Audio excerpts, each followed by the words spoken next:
I'm about to unleash about Shedeur Sanders. I just watched what happened to Shedeur Sanders in the Cleveland Browns' third and final preseason game. And I'm outraged, I'm sickened, and I'm saddened.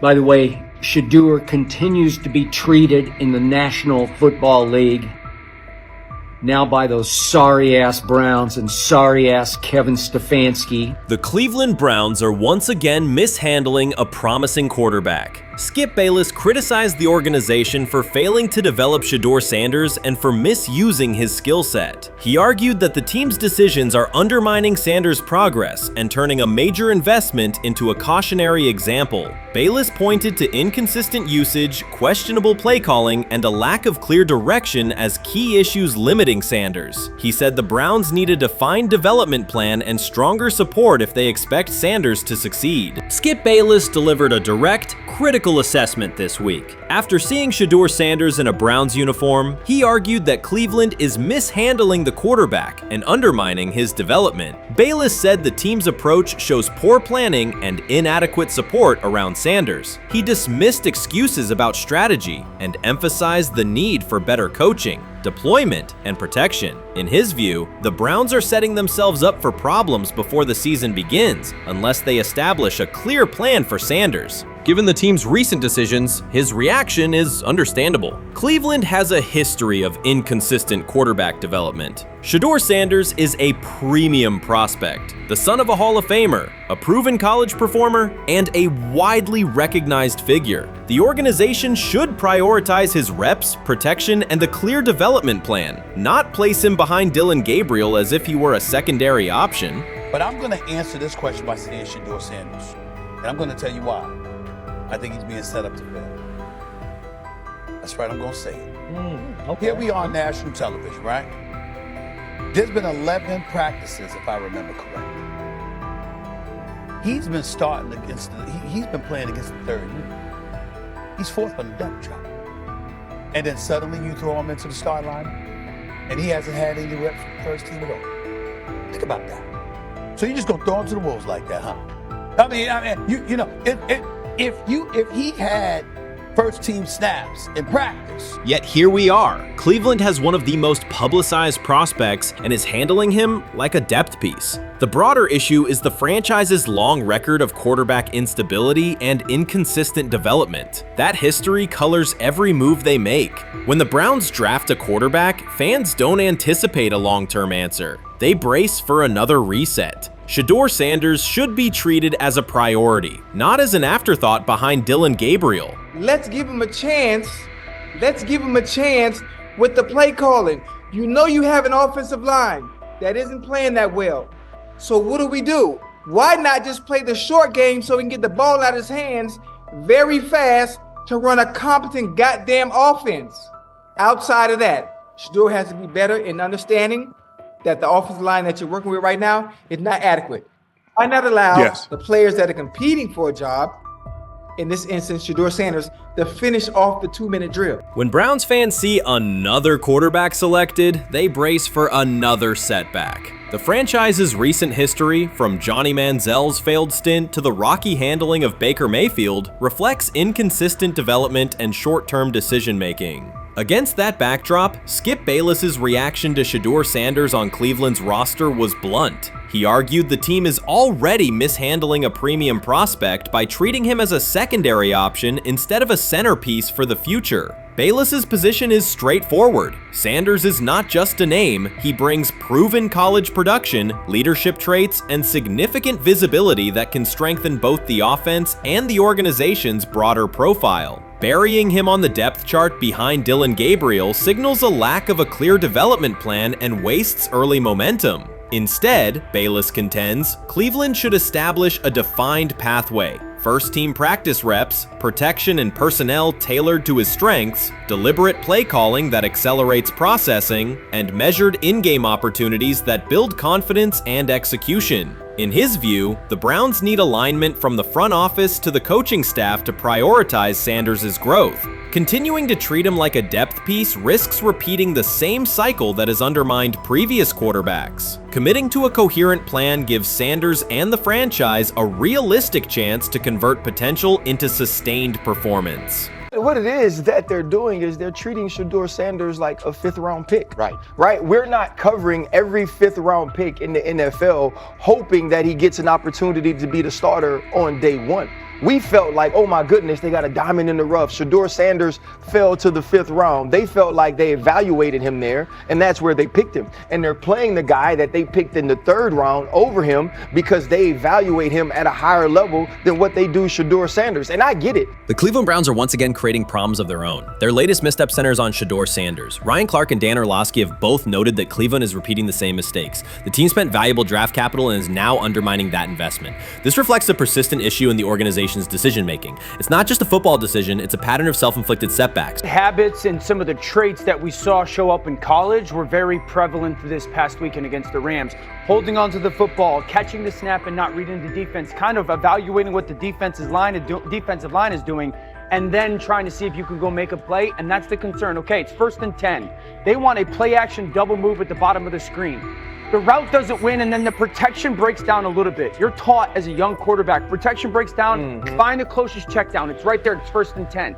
He gets to like the 4th part of the Cleveland Browns have long carried a reputation for instability. Even when it appears they are turning a corner, the organization finds a way to create new problems. Momentum gives way to questionable decisions and progress stalls. The latest situation centers on Shedeur Sanders. It highlights recurring issues in leadership, planning, and execution. Instead of establishing a clear path forward, Cleveland risks undermining its own investment. There's a lot of players who feel like they should have been picked at a certain spot, should have been viewed in a certain way. But when you get on these teams, it's about developing the team, not doing what's individually best for a certain player. And that's what Kevin Stefanski has to do. And I get it. We want to say all the reasons why what's happening to him isn't right.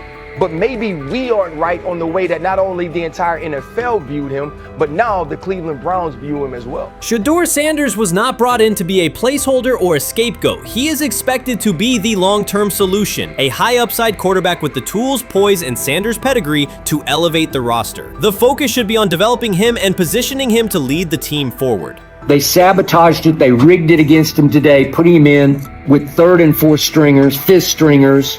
You got no shot at quarterback. They threw him in because they didn't want him to make any more splash and put any more heat on Stefanski. It's a desperate, dangerous situation in which he's got no shot, man. He's throwing to Sal freaking Cannella? What? But he got sacked 5 times because he's hanging on the ball trying to make a play, and nobody can separate. Then it comes down to a couple of minutes are left, and Shedeur tries to go on the field, and Stefanski puts Tyler Huntley in place of him. Excruciating to watch. Shedeur Sanders brings accuracy at all levels, steady leadership, and the kind of composure that comes from handling pressure. Fans were energized, and the league was paying attention. For once, Cleveland had a credible source of hope at quarterback, then the familiar pattern returned. Instead of committing to a clear development plan, first-team reps, stable direction, and a defined timeline, the Browns introduced uncertainty and slowed his progress. Rather than building around him and giving Shedeur a direct path to lead, they split priorities and sent mixed signals. The result is momentum stalled at the very point it should be accelerating.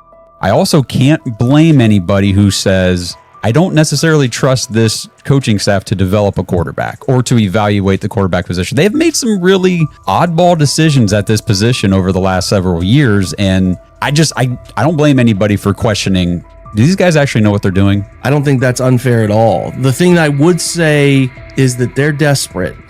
They're very desperate. Like the entire organization is desperate.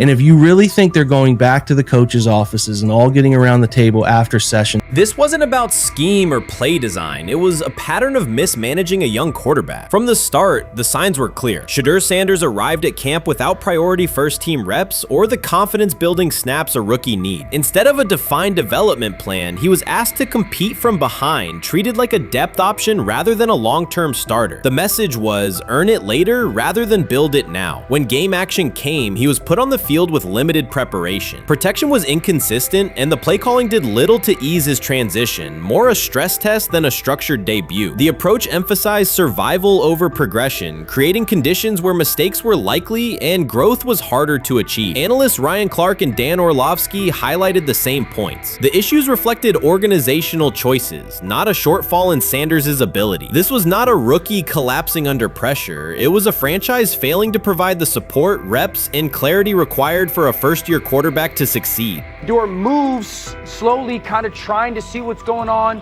and then that creates that sack fumble. So a lot of the stuff that we just saw in college is a big deal. This ball gets snapped at the 48-yard line. Defense has won the rep. Play is dead. Throw the ball away. Yep. It's first down. But instead we run and it's a 2.5, 3-yard loss. So instead of being 2nd and 10, we're 2nd and 13. We're dead. Again, here's the opportunity to throw the juke route. Hold, scramble. So some of those things that I was and others were concerned about on the college tape showed itself again. This is not the end of the world, though. This is part of his development. Cleveland managed to take a highly promising rookie and within weeks put him in a position where he looked unprepared. Ryan Clark called out the core issue. A first-year quarterback cannot succeed without protection, clear situations, and a controlled environment. Dan Orlovsky added that when a young quarterback isn't given structure, support, or coherent schemes, you're not evaluating ability, you're manufacturing failure. That's what happened to Shedeur Sanders. Browns fans weren't just disappointed with the results, they were alarmed by the process. This is a fan base familiar with quarterback missteps, yet even they recognize the pattern. A talented prospect subjected to poor planning and inconsistent guidance. After one preseason setback, the conversation shifted toward maybe Shedeur isn't ready instead of examining coaching, play design, and preparation. The reality is clear. The question isn't whether Sanders is ready, it's whether the Browns were prepared to develop and support him. Well, that would be a nice exit strategy because he would come up as doing Shedeur a favor. I mean, one's got to go, right? One's got to go, to clear this thing up. At some point, but I'm sorry, I know they don't care. If they were to trade Shedeur Sanders now after that preseason performance and he would go on to be good. The organization has cycled through quarterbacks for years, and the pattern is unchanged. Blame the player, protect the system, and repeat the same mistakes. Fans are split. Some argue Shedeur Sanders needs time and support, while others treat one rough outing as proof he isn't the answer. That division hides the real problem, the Browns' process. This isn't Shedeur failing, it's the team failing Shedeur. Across the league, successful teams create clear development paths. Kansas City brought Patrick Mahomes along behind a veteran and tailored the offense before handing him the job. Houston committed to CJ Stroud, built around his strengths, and let him grow with consistent direction. Smart teams invest, protect, and show belief. Cleveland did the opposite with Shedeur. Uneven reps, inconsistent protection, and unclear plans. Then question the outcome. That's not development, it's organizational mismanagement. These players have played a tremendous amount of football. Right. And I remember last year when Bo Nix came out of Oregon, we talked about all the easy throws Oregon creates. Right. The level of the skill players that are around him. And then we watched Bo Nix acclimate to the NFL game extremely quickly. I see a lot of those same traits in Dylan Gabriel. He gets the football out of his hands. He takes the throw that's available to him. He plays on time. And part of whether or not you get an opportunity to get on the field is the people that you're competing against. And I don't mean this in any disrespectful way to Shedeur, because I'm not only a fan, it's somebody I want to see succeed. The Browns will likely present this as part of a deliberate development plan, tough standards, resilience building, and testing a rookie under pressure. In practice, it isn't development. It's a damaging approach that undercuts growth. The organization has not shown a consistent model for nurturing young talent, and Ryan Clark and Dan Orlovsky highlighted that publicly. After Shedeur Sanders stumbled in a preseason game, the reaction was immediate. Headlines, polarized fan takes, and sweeping conclusions about his readiness. The front office offered little acknowledgement of the conditions he was placed in. Clark's point was direct. You do not evaluate a rookie by how he looks in a setup designed for failure. You evaluate him when he's properly supported. Orlovsky explained how poor coaching choices, protection, sequencing, and role clarity can quickly erode confidence and stall development. The issue was not Sanders' ability, it was Cleveland's process, which appeared disorganized and unprofessional for an NFL operation. How you feeling? I'm getting there. You see what I got on, right? That's why I was asking how you help for it. Yeah, I'm getting there. See? Brian, what they had to? I had blood clots. Okay. And they amputated, But I work with it. Man. Yeah, I'm amputated. So I get that worked on a couple times a day. Keep the blood circulating, blood flowing, but it's a new normal. And the best thing about here, we have a whole medical team on the second floor. Right. We have a whole medical floor, which is great. Deion Sanders is shaken, this time not by a hit on the field. In a sudden turn, Ryan Clark has uncovered a serious plot affecting Shedeur Sanders' NFL draft status, and the disclosure is reverberating across the sports community. What once looked like a simple scheduling delay may actually be a calculated effort to undermine Deion's son. The facts suggest intentional sabotage, a breach of trust, and repercussions that could be far-reaching. This is no routine football headline. It is personal, and Coach Prime did not see it coming. The sports world loves to celebrate underdogs, yet it often takes even greater pleasure in tearing down rising stars. Deion Sanders is witnessing that cycle now, not from the sidelines as Coach Prime, but as a father. The lights in Boulder remain bright, the cameras keep rolling, and Sanders still wears his gold watches, sunglasses, and natural swagger. Still, behind that familiar smile is a man carrying deep pain as criticism aimed at his son mounts daily. How much of that is opening press conference saying, okay, we are family, saying that he was sent to do certain things? Do you feel like people got attached to that, or it just was the fact that prime time is at Jackson State? It's prime time. If my son plays cornerback, I want him to be around, in my opinion, the best cornerback ever to touch the field. That's right. If my son played DN, I'd have to talk to you and tell me who's coaching the DNs. That's but right. I was sending my son to play for prime. His pain does not come from critics or losses, but from watching his son, Shedeur Sanders, get pulled into a system where politics outweigh performance. By every metric, arm strength, accuracy, field vision, Shedeur belonged in the top 3 of any NFL mock draft. Defensive coordinators who tried to unsettle him know he never flinches. He owns the unteachable leadership trait that turns strong prospects into franchise cornerstones. Then the narrative shifted. Draft boards that once placed him 2nd or 3rd slid him to 5th, then 12th, and eventually out of the 1st round on some lists. Analysts grew cautious, executives became vague. The statistics stayed strong, and the game film still proved his ability, yet the buzz evaporated. The abrupt silence felt deliberate and wrong. Former NFL safety and respected analyst Ryan Clark then delivered an unfiltered disclosure, not on a scheduled TV segment, but in an unscripted comment. He stated plainly that influential figures inside the league were not overlooking Shedeur Sanders. They were actively holding him back. The motive, Clark said, was political, and the real target was Deion Sanders, Hall of Famer, architect of Jackson State's resurgence, and the coach who turned a 1-11 Colorado program into a national headline. Deion's refusal to conform, wearing sunglasses indoors, dancing with players, speaking candidly, challenged an establishment that favors predictable images and rehearsed statements. According to Clark, that resistance to tradition was not forgotten. When Shedeur displayed the same mix of talent and confidence, concern spread through front offices and media circles. Questions about leadership style and attitude surfaced. Coded language for discomfort with a quarterback who mirrors his outspoken father. Clark's point was clear. The issue is not Shedeur's performance. If he had posted identical numbers at Ohio State or Alabama, endorsements and media specials would follow. Instead, interest cooled, because the Sanders family embodies a self-made identity the league cannot easily manage. Their visible pride and independent brand challenge a system that prizes control. And that threat, not football ability, is what Clark believes is suppressing Shedeur's draft stock.